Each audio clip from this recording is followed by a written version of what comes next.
Patay sa bunal atol sa gihimong initiation rites ilawom sa usa ka fraternity group sa may Upper Mandog, Davao City niadtong Setyembre 18, 2022 si August Cesar Saplot, 19 anyos nga criminology student sa University of Mindanao.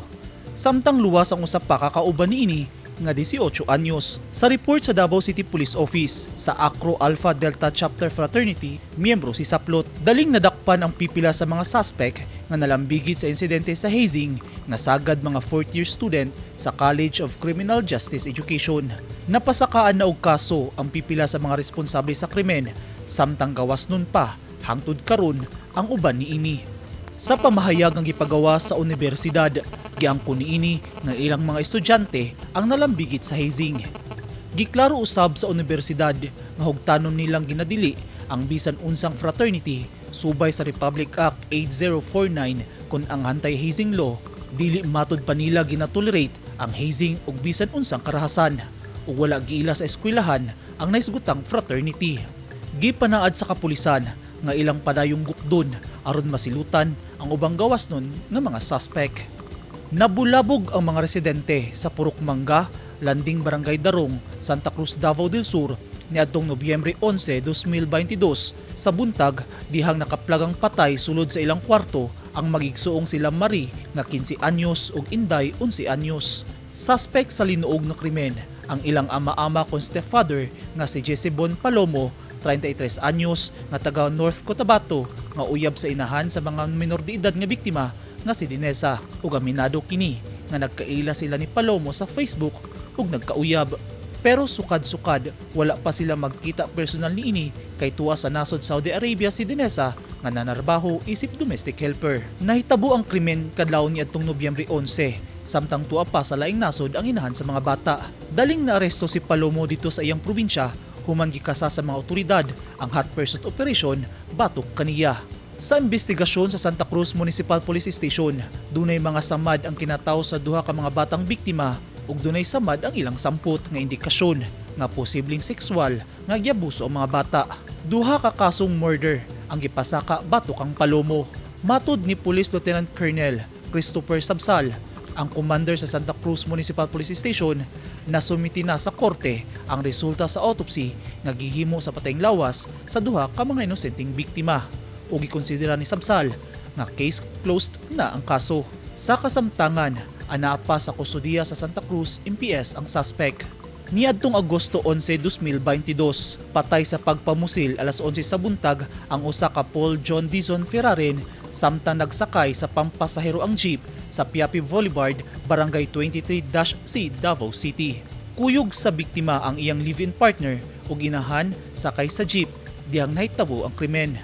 Subay sa report sa Santa Ana Police Station, gitaparan sa armadong mga suspect nga nakamotorsiklo ang jeep nga gisakyan sa biktima dayon gipusil sa likod sa makadagang higayon. Daling misibat ang mga sospitsado sa wala na matinong direksyon. Daling gidala sa Southern Philippines Medical Center si Ferraren apan gideklarang dead on arrival. Tulo ka mga basyo sa bala nga iya sa 9mm ang nakuha sa crime scene. Sumala ni Police Lieutenant Colonel Ronald Lau, ang commander sa Santa Ana Police Station, dunay record sa ilang istasyon ang biktima sama sa pagpangawat. Samtang patay atol sa drug bypass operation sa mga otoridad sa Purok 4 Barangay 23-C Davao City ang usa ka John Archie Araula nga residente sa Purok 12 St. John Barangay 76-A bukana nitong bulan sa Oktubre 2022. Subay sa report, misukol ang suspect samtang gihimong operasyon batok kaniya dihang nakamatikod kini nga pulis di ay ang iyang katransaksyon. Nakuha gikan sa posisyon ni John Archie ang usa ka puto sa gituang shabu, balor 5,000 pesos, kwarta nga gigamit sa transaksyon, sling bag nga duna pay sulod nga duha ka sachet sa shabu ug .45 nga pistula. Dead on arrival sa ospital ang suspect.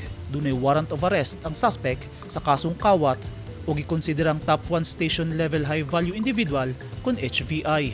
Samtang patay sa managlahing shooting incident sa Lamitan City, Basilan ang duha ka mga lalaki nga kapin duha ka semana pa lang ang minglabay.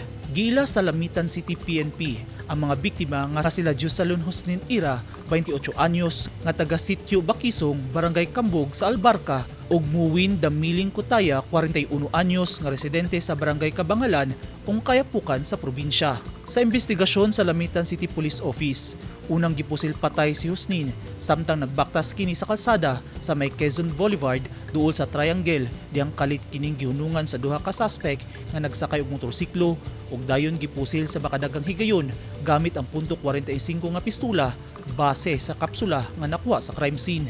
Sunod nga gipusil sa wala pa mailing suspect nga giingong naglingkod lang kini sa iyang motorsiklo na nakaparking dapli sa kalsada sa barangay Malinis dihang kalit gipose sa suspect ug daling misibat human sa krimen. Hangtod karon, padayon pang gipanubayan sa Lamitan PNP ang insidente aron masuta ang motibo sa pagpamusil sa mga suspect ngadto sa mga biktima.